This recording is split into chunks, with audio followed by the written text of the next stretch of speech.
Thank you. So I don't speak on behalf of anybody else, but I'm happy to be here at MIT and on this important event. I'm going to, I thought what I would try to do is to step back and look at this grid problem and to suggest some things that are variants of what you've already heard, a little bit of the challenges and opportunities for IDS. I'm going to talk a little bit about yesterday. How did we get to where we are today? I'm going to talk about some challenges and problems today, in particular integrating financial transactions in these electricity markets, which is actually a subject, it's valuable, but it's not easy to do, and it's the subject of current controversy. I'm going to say a little bit about tomorrow, which is actually going to give a slightly different aspect of the point that Sally and Stephen already talked about of this distributed energy research story, which I think is very important. And then I'm going to give a challenge for the day after tomorrow, and that has to do with fundamentally changing the entire formulation of how we think about the problem in the context of the electricity system, from the deterministic models that Stephen mentioned to a stochastic dynamic kind of environment, which will be much more challenging. So how did we get to where we are today? Well, it all started at MIT, of course, and here we have two very important books about electricity markets and changing the structure. Markets for Power by Paul Jaskow and Dick Smolensky, which was in 1983. And this is a very good book. I recommend you read it if you hadn't done it. It's hard to find, but it's very important. And they talked about many of the issues which have been under discussion and continue to be. But most importantly, they put their finger on the central problem. And the central problem is what I quoted there, which is, in essence, what it says. If people who are looking at this electricity system and trying to unbundle and create markets, and they're ignoring the central role of the control of the transmission grid, and they're going to get themselves in a lot of trouble, is basically what they said.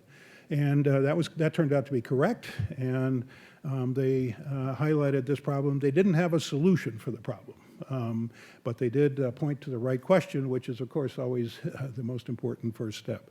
Then shortly thereafter comes, the work was going on, but the book came out in 1988 by Fred Schweppe and his colleagues here, Spot Pricing of Electricity, another MIT publication, which gave us the answer. And that's actually now ubiquitous, and I'm going to explain what that central problem is. And basically, if you take this structure of the electricity system and look at the wholesale market, you want to separate generation from the loads, and then you have this high voltage grid in the middle that you have to get access to, which is a natural monopoly, because there's only one high voltage grid and different ownership of different parts, but there's only one interconnected grid that you have to get access to.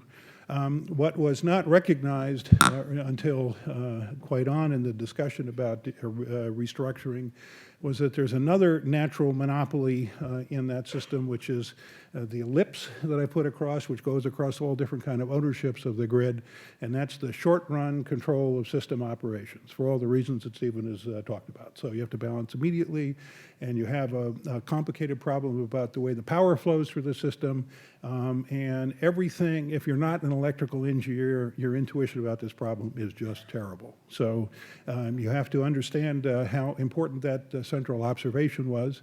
And what Schweppe and his colleagues did, they said, well, there's a solution to that problem which utilizes something that we already know about, and that is the concept is economic dispatch, and the idea was you get the information about the cost of the generators at some places and the demand at places and demand at other places and all of that, and there's a network in between, and that system operator in a central calculation, which is very important to this discussion, takes it and puts it all together to get the economic dispatch, which they had been doing for years, so this was not revolutionary.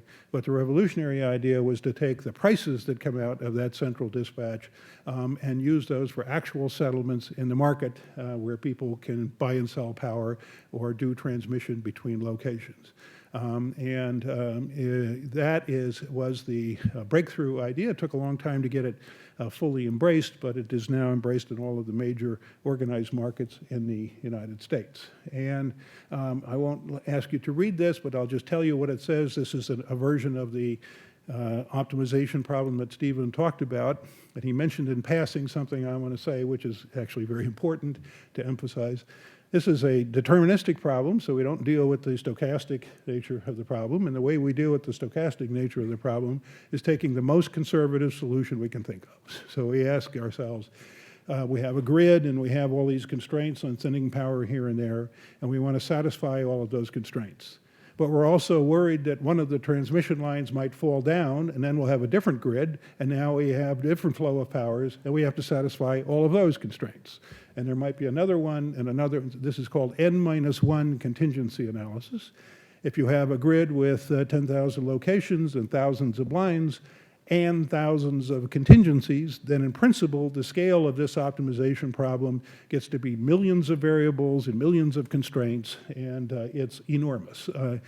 Now, fortunately, the system operators knew how to deal with that, and they had all kinds of proprietary decomposition, target the little things, take the most recent solution. They know how to make it work, because in any particular solution, a relatively small subset of those constraints will be binding, and that's what you can actually work with. But in principle, the problem is quite enormous. But they do solve it, and they solve it all the time, and they produce these locational prices, and these are just on various random days when I extract them off of the web or the heat maps of the prices in the mid-Atlantic states and MISO. And the colors you can see vary. What's important about these prices is to emphasize is that the prices are quite different at different locations at the same moment in time, and yet this is an economic dispatch equilibrium solution across the entire range. And the prices are high in some places, $100, $200 a megawatt hour, and they're negative in other places, minus $75 an hour at the same moment, or you pay people to consume electricity because it saves on the overall cost of operating the system. This is the part about it's counterintuitive, if you don't know about it. But it tells you that these prices are extremely important. And that if you want to provide incentives for people to provide information and supply and demand information, you have to use these prices if you want to get the efficient solutions. Second is that they're highly volatile. So this is a spaghetti diagram, which I've used in various other contexts. It's a particular location in New Jersey, where I happened to give the talk the first time just so I could show it there, but then I updated it a couple times. But it's Newark Bay for the month of February in 2 different years. And the graph, everything is a day, so it's 24 hours of prices for every one of the 28 days in February. And then the question is, what's the peak price period?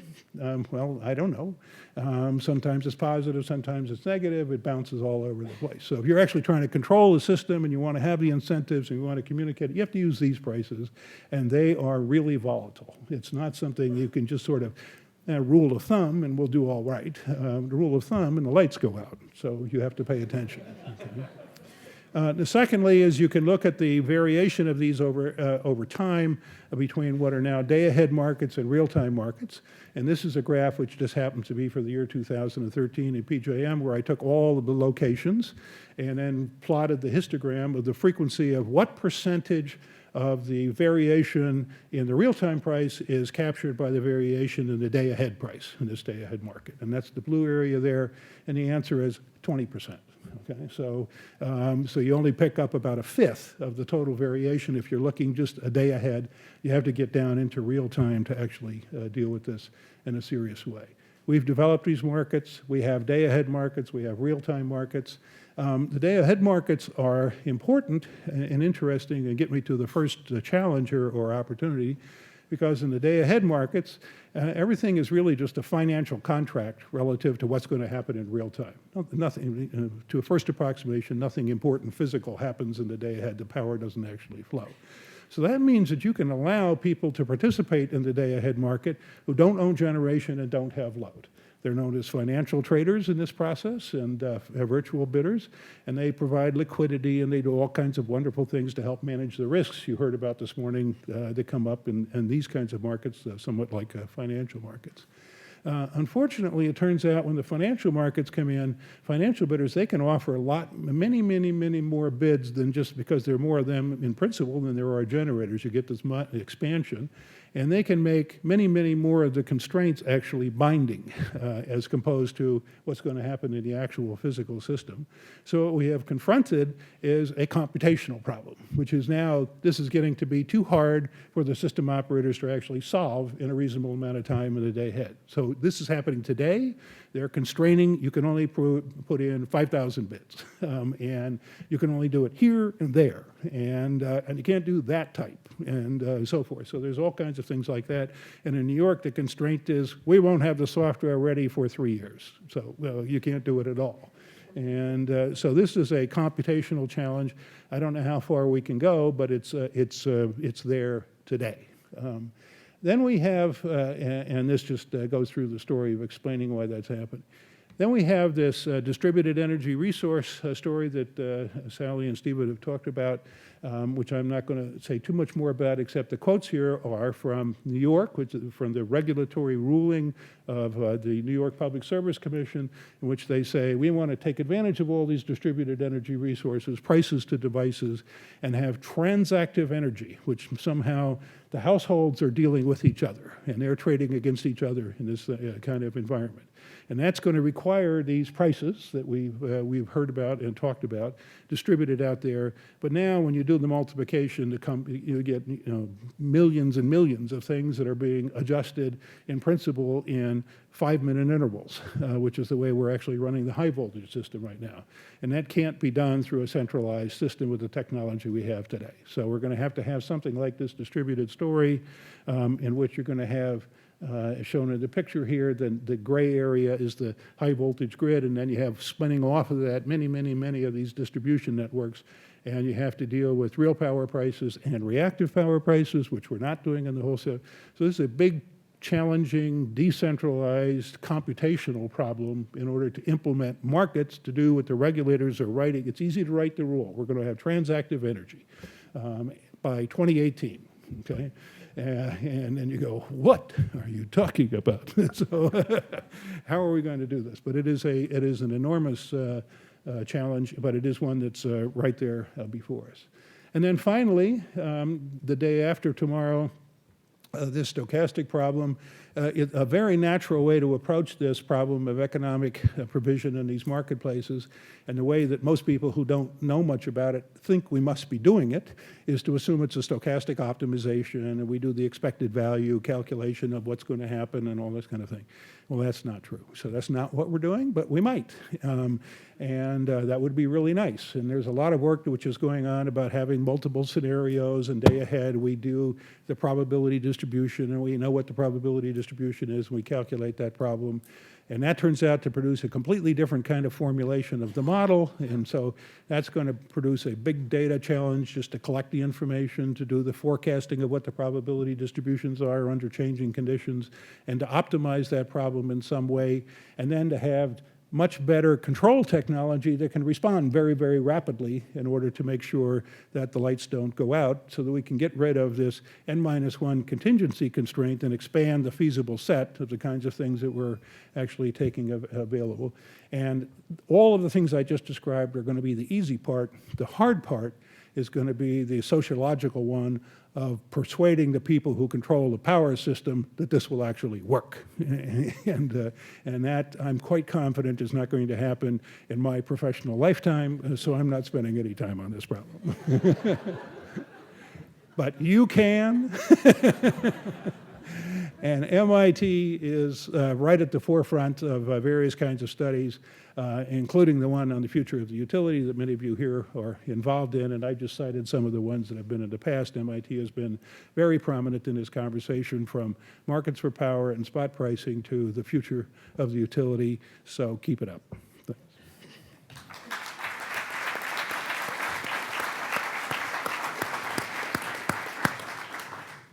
So, Bill, you said the people that control the grid. Are you referring to the regulators then? No, I'm wondering about how I'm talking to system operators. Okay, so the you know, engineers. yeah.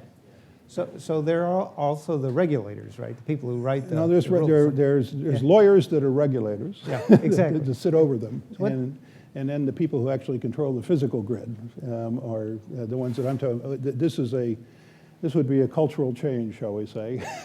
Yeah. Hope it's the younger generations. Oh yeah, right, yes, very young, but. So let me get a time check here. What do we have for time? 5 minutes? Okay, so 4. Okay, so let me start with a question to the group. We focus mostly in these examples, Michael being a notable exception, on developed countries. And I'm interested in what we've learned from the developed world that can be applied in the developing world. My sense is that we're going to win or lose the battle of climate change in the developing world, how they go about meeting their energy demand growth. So what can we do to help them, say, with market structures so that they're not giving away electricity for free in some of the developing world? Or is there something we learn about microgrids and how you get electricity to people who don't have it, or design of the grid? So I'm just interested in thoughts from any of you about how we take what we know and get it into the developing world.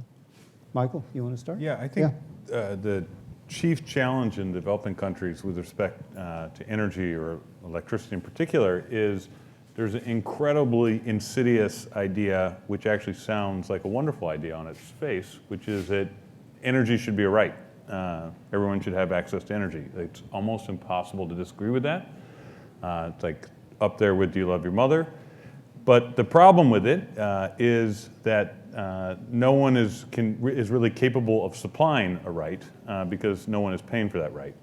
And in my work in developing countries and observation, that is the #1 thing that is holding back why 400 million people in India do not have access to electricity, or why the 800 million people who do have very intermittent access, is that there's some cultural, social norm that people should not pay for electricity. And the consequence of that is you can't really have private firms, and governments can they can't print infinite money, and so the way they handle that is they call it load shedding or whatever you want to call it, but it's restricting supply at the end of the day. Yeah. Maybe Sal? I'll offer a thought. So in the developed world, we have a strong, very capable fossil nuclear grid. And what we found is that we can actually incorporate a great deal of renewable energy onto those grids, in part because we've got this backbone of fossil energy. I think really the challenge for developing countries is if they're not provided the opportunity through lack of financing or through social pressure to develop this fossil fuel backbone, I think that they're going to really have suboptimal energy systems to support industrial development and even provide well-being and comfort for their citizens. So I think the value of this dispatchable power is underrated as in the narrative about how the developing world can leapfrog the developed world. So you just make an argument for big fossil fuel plants? I did. Yeah. Yeah. It's a scary thought. It's but important. It's well, an important argument. It's and it's scary to think about what will happen in India, for example, as they use their pretty dirty Right. coal. But that's high-ash why coal. carbon capture and storage is really important, which is something else that we could have talked about. Yeah. But just a Stephen. quick comment, devil's advocate, is that if you look at, say, communications, the wireless really expanded much more rapidly in developing world because you don't need a huge infrastructures and so on.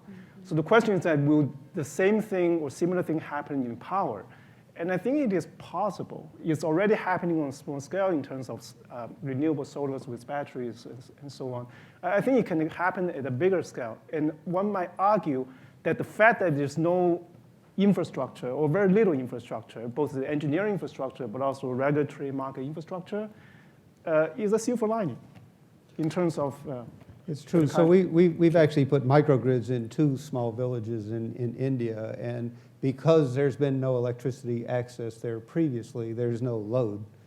And so you can get by with some very small systems, 2 kilowatts for an entire village. And people are very happy with the fact that they can charge their cell phones during the daytime with a solar panel. That they can charge a battery and read at night with an LED light bulb. You can even put together small sort of peer-to-peer networks in a village. So the fact that you're starting from zero makes it easy to improve life by doing something that wouldn't sell in the Also, developed there's world. not a lot of huge vested interest that you need to overcome as Bill was But alluding to. if you talk to the citizens of these communities, which I've done a lot of in India, I mean, what they tell you, what's the most important thing to you, maybe even more important than having a light in your house, is opportunities for economic development. They want jobs, they want money. And there are very few industries, even agriculture really are very energy intensive. So, I hope we can do it. I hope you're right, but it may not be right. In which case, I think we need to think about well-being. Let's give Bill a shot, and then we'll come back to you, Michael. Bill, do you want to? Well, I agree with Michael and Sally about the problem, and I think the cell phone story is, the advantage of the cell phone is if you didn't buy a cell phone, you didn't have a cell phone, and if you did buy a cell phone, you did one. So you didn't have this problem of everybody has to be treated the same, and has to be subsidized for absolutely, everybody has to make free phone calls. And if everybody had to make free phone calls, nobody would buy cell phones, and then it wouldn't, go through the system. So. And in the electricity system with our technology, the examples of isolated microgrids that are going to benefit from this are important but small. And what you're going to find is that the most efficient way to do it economically is with a high voltage grid, given the technology that we have, but that produces a big monopoly in the middle, and the government then gets involved in that, and then you have the problem that Michael's talking about. So you just can't get out of that box if they are not prepared as a matter of policy to make people pay for what they're getting. Yeah, can I just point out, it's so rare that scientists and economists sing the same song, but I think this is a case where that's true. And let me just, if I could come back to our picture of the guy on the bike in Beijing. The goal of energy systems is not only to reduce carbon emissions or to limit carbon emissions, but I think there are these three goals, which is economic growth, don't kill yourself from air pollution along the way, and don't burn up the planet along the way. And it's very hard to have something that does all three of those things at once. But I think what should not be lost is the central role that energy plays in advancing people's well-being and allowing them to lead longer and more productive and less sick lives. And in my observation, there are few substitutes for the grid in terms of facilitating that. So I see we're out of time. I'm sorry, because if we had 5 more minutes, I'm sure we could solve this problem. But we'll stop there, and thank you very much. Thank you, panelists.